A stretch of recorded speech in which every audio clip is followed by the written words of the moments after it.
मलाई बिहे गर्न मनै छैन, मलाई बोयफ्रेन्ड गर्लफ्रेन्ड बनाउन मात्र मन छ, यसो खाजा साजा खुवाइदियोस्, घुम्न लैदियोस्, बेला बेला भेट होस्, दुःख सुखका कुरा साट्न पाइयोस्, कोही बेला सँगै पनि बस्न पाइयोस्। यो बिहे गरेर त्यो झन्झट कसले बिहोर्छ? बरु गर्लफ्रेन्ड बनाउने हो बोयफ्रेन्ड बनाउने हो भन्ने उद्देश्यले तपाईँहरू आउनुहुन्छ भने कृपया नआइदिनु होला। म दुई हात जोडी बिन्ती गर्छु, नआइदिनु होला। घरमा श्रीमती छ कहाँ बिहे गर्छ, घरमा श्रीमान छ कहाँ बिहे गर्छ? लौ न, यसो टाइम पासको लागि कुरा गरिरहने खालको, फोनमा बोलिरहने खालको बोयफ्रेन्ड गर्लफ्रेन्ड खोजिदिनु पर्यो भनेर आउनुहुन्छ भने कृपया तपाईँहरू आफै खोज्नुहोस्। त्यो मबाट सम्भव छैन। हामीले हाम्रो क्यान्डिडेटलाई भनेका हुन्छौँ, हतार नगरिकन हामीले दिएको क्यान्डिडेट विवाहको लागि आएको हो कि होइन, उसले वास्तवमा बिहे गर्छ कि गर्दैन, ऊ विवाह गर्ने खालको व्यक्ति हो कि होइन, तपाईँहरूले पहिला त्यो बुझ्नुहोस्। हामीले दिइसकेपछि अनि मात्र कुरा अगाडि बढाउनुहोस् भनेर भन्ने गरेका छौँ।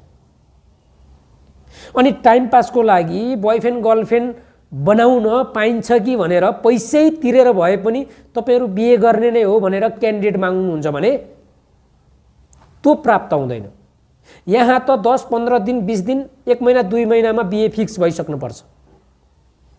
बुझ्ने टाइम पाइन्छ तर त्यति लामो समय पाइँदैन जुन समय तपाईँले सोचिरहनु भएको छ।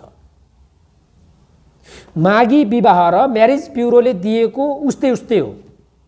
मागी विवाहमा महिलाले पुरुषले महिलाको बारेमा बुझ्ने समय थोरै मात्र हुन्छ।